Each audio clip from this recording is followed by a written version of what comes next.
कल्पलतिकामवधिं क्षमाय स्वेच्छावराहमहिषीं सुलभानुकम्पां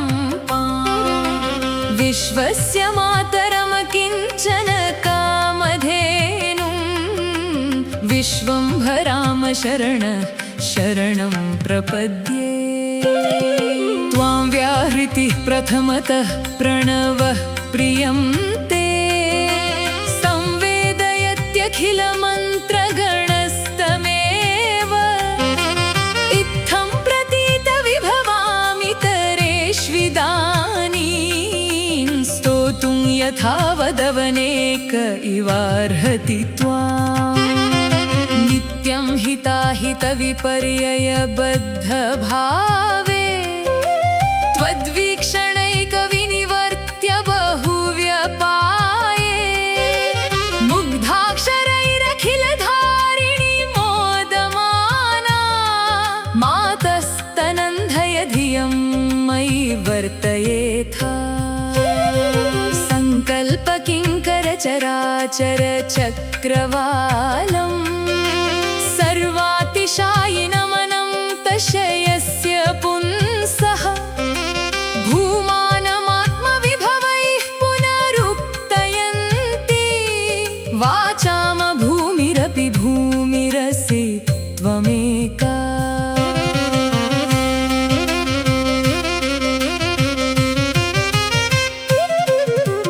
वेदस्तृणावधिविहारपरिच्छदं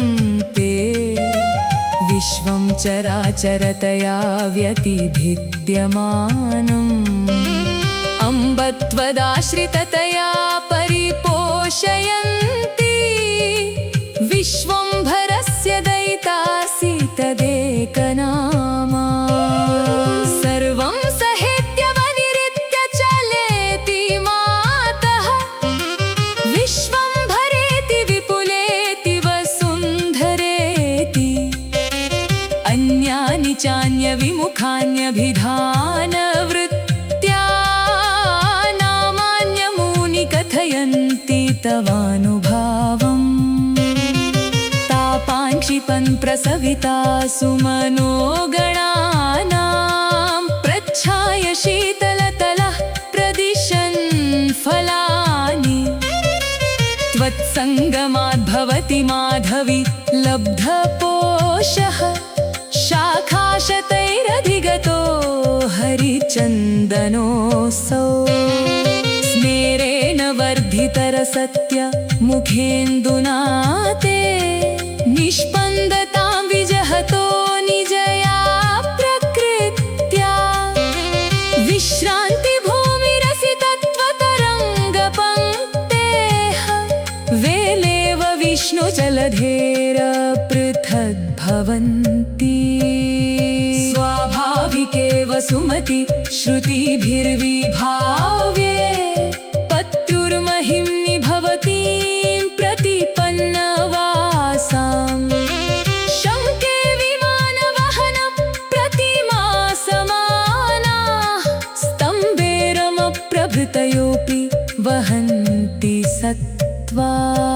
सम्भावयन्मधुरिपुः प्रणयानुरोधात् वक्षस्थलेन वरुणालय राजकन्यां विश्वम्भरे बहुमुखप्रतिपन्ना भोगः शेषात्मना तु भवतीं शिरसा दधाति।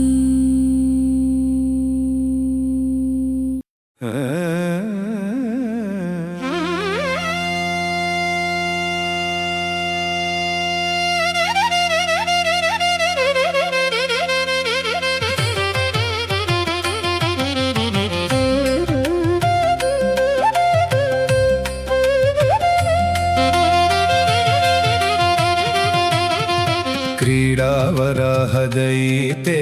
कृतिनः क्षितीन्द्राः सङ्क्रन्दनस्तदितरेऽपि दिशामधीशाः आमोदयन्ति भुवनान्यलिकाश्रितानाम् अम्ब त्वदङ्घ्रिरजसां परिणामभेदैः भूतेषु यत्त्वदभिमानविशेषपात्रं तोषं तदेव भजतीति विभावयन्तः भूतं प्रभूतगुणपञ्चकमात्यमेतत् प्रायो निदर्शनतया प्रतिपादयन्ति कान्तस्तवैष करुणा जलधिः प्रजानाम् आज्ञातिलङ्घनवशादुपजातरोषः अह्नाय विश्वजननी क्षमया भवत्या सर्वावगाहनसहामुपयात्यवस्थाम् आश्वासनाय जगतां पुरुषे परस्मिन् आपन्नरक्षणदशामभिनेतु कामे अन्तर्हितेतरगुणादबला स्वभावात् औदन्वते पयसि मज्जनमभ्यनैषिः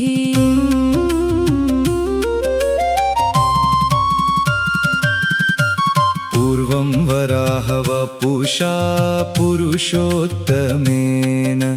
प्रीतेन भोगि सदने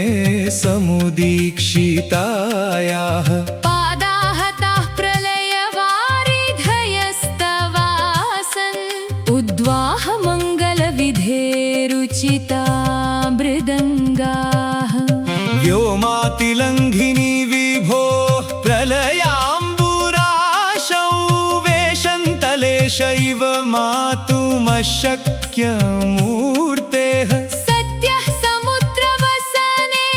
सरसैरकार्षिः आनन्दसागरमपारं पाङ्गपातैः दंष्ट्राविदारितमहासुरशोणिताङ्कैः अङ्गैः प्रियस्तव दधे परिरम्भलीलाम् सा ते पयोधि जलकेलि समुत्थिताया सैरन्ध्रिकेव विदधे नवमङ्गरागम्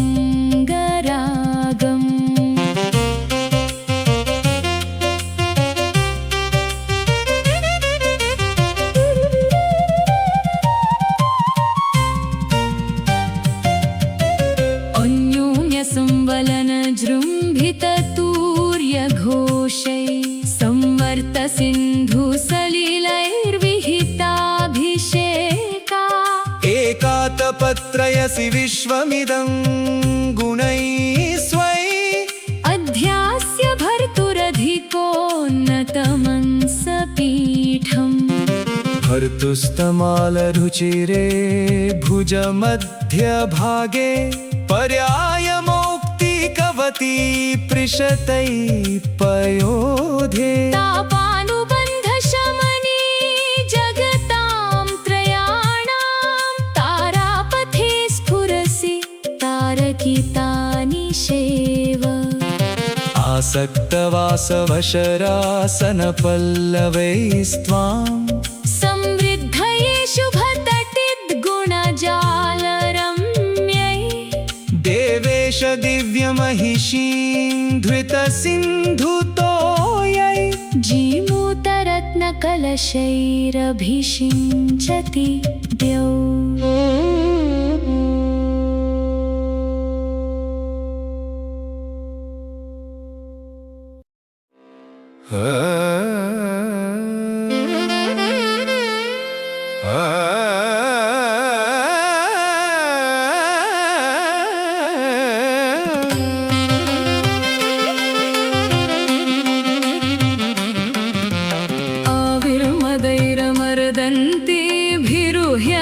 आविर्मदैरमर्दन्तीभिरुह्यमानां रत्नाकरेण रुचिरां रशनागुणेन मातस्त्रिलोकजननीं वनमालिनी त्वं महिषीमवयन्ति सन्तः निष्कण्टकप्रशमयोगनिषेवणीयां छायाविशेषपरिभूतसमस्ततापां स्वर्गापवर्गसरणिं भवति मुशन्ति स्वच्छन्दसुकरवधूमवधूतपङ्काम् गण्डोज्ज्वलाङ्गहनकुन्तलदर्शनीया शैलस्तनीन्तरलनिर्झरलम्बहारा श्यामां स्वतस्त्रीयुगसुकरगेहिनी त्वं व्यक्तिं समुद्रवसनामुभयीं बिभर्षि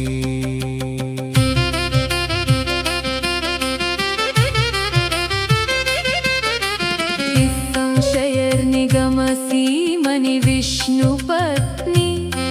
प्रख्यापितं भृगुमुखैर्मुनिभिः प्रतीतैः पश्यन्त्यनन्यपरधीरसंस्तुतेन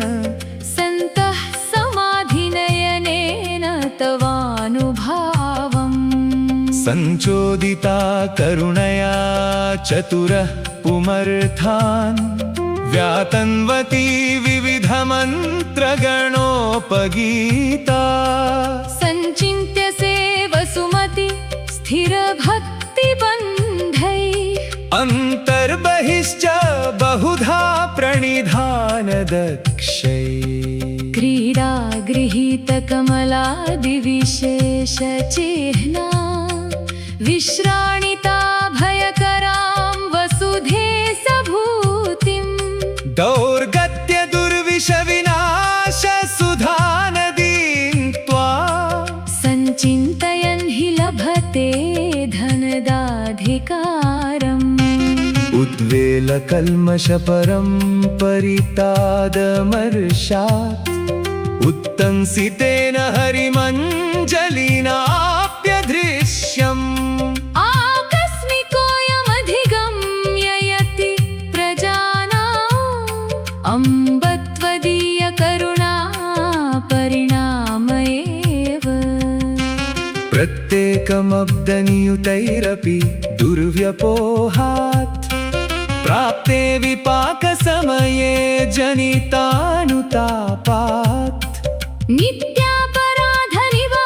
नित्यापराधनिवहाच्चकितस्य जन्तो गन्तुं मुकुन्दचरणौ शरणं क्षमे त्वम् त्राणाभिसन्धिसुभगेति सदा मुकुन्दे संसारतन्त्रवहनेन विलम्बमाने रक्षाविधौ तनुभृतामनघानुकम्पा मातः स्वयं वितनुषे महतीमपेक्षाम् धर्मद्रुहं सकलदुष्कृति सार्वभौमम्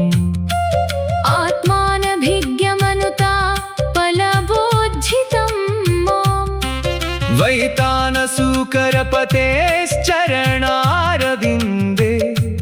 सर्वं सहे ननु समर्पयितुं क्षमा त्वम् तापत्रयीं निरवधिं भवती दयार्द्रा संसारघर्मजनिता सपदि क्षिपन्तः मातर्भजन्तु मधुरामृतवर्षमैत्री माया वरा हदयिते मयिते कटाक्षा पत्तुर्दक्षिणपाणिपङ्कजपुटे विन्यस्तपादाम्बुजा वामं पन्नगसार्वभौमसदृशं पर्यङ्कयन्ती भुजम् पोत्रस्पर्शलसत्कपोलफलका फुल्लारविन्देक्षणा सा मे पुष्यतु मङ्गलान्यरुदिरं सर्वाणि सर्वं सहा अस्येषाना जगत इति या श्रूयते विष्णुपत्नी तस्या स्तोत्रं विरचितमिदं वेङ्कटेशेन भक्त्या श्रद्धा भक्ति प्रचय गुरुणा चेतसा संस्तुवानो यद्यत् काम सपदि लभते तत्र प्रतिष्ठाम्